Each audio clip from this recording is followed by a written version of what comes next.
ایک شخص کے گھر پر ایک پھلدار درخت تھا۔ وہ شخص اس پھلدار درخت سے پھل لیتا، بیچتا اور گھر کا نظام چلاتا۔ ایک دفعہ اس کے پاس ایک مہمان آیا۔ اس نے مہمان کی خاطر تواضع کی۔ رات کو دونوں سو گئے۔ رات کو مہمان اٹھا، اس نے درخت کو آری سے کاٹا اور چلا گیا۔ صبح جب میزبان اٹھا، اس نے دیکھا کہ گھر میں مہمان بھی نہیں ہے، درخت بھی کٹا ہوا ہے، تو وہ شخص بہت پریشان ہوا، سوچنے لگا کہ اب اس کا کیا بنے گا۔ وہ تو اس درخت سے گزارا کرتا تھا، اپنا نظام چلاتا تھا۔ وہ شخص اس مہمان کو کوسنے لگا۔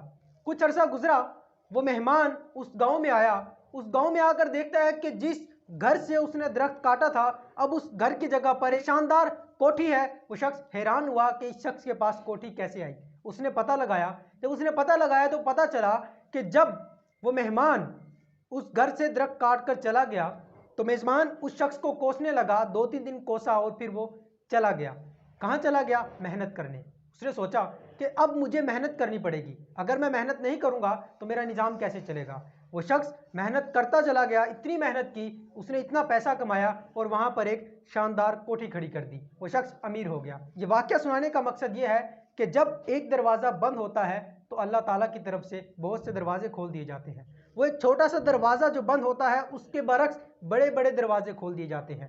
وہ دروازے ہمیں تب نظر آتے ہیں جب ہم محنت کرتے ہیں۔ جب ہم محنت کرتے ہیں پھر ہمیں پتہ چلتا ہے اس دروازے کے بند ہونے کی وجہ سے یہ بہترین دروازہ میرے لیے کھلا تھا۔ رب کی طرف سے ہمارے لیے جو بھی فیصلہ ہوتا ہے بہترین ہوتا ہے۔ ہمیں ہر وقت ہر حال میں خوش رہنا چاہیے۔ جزاک اللہ۔ اللہ حافظ۔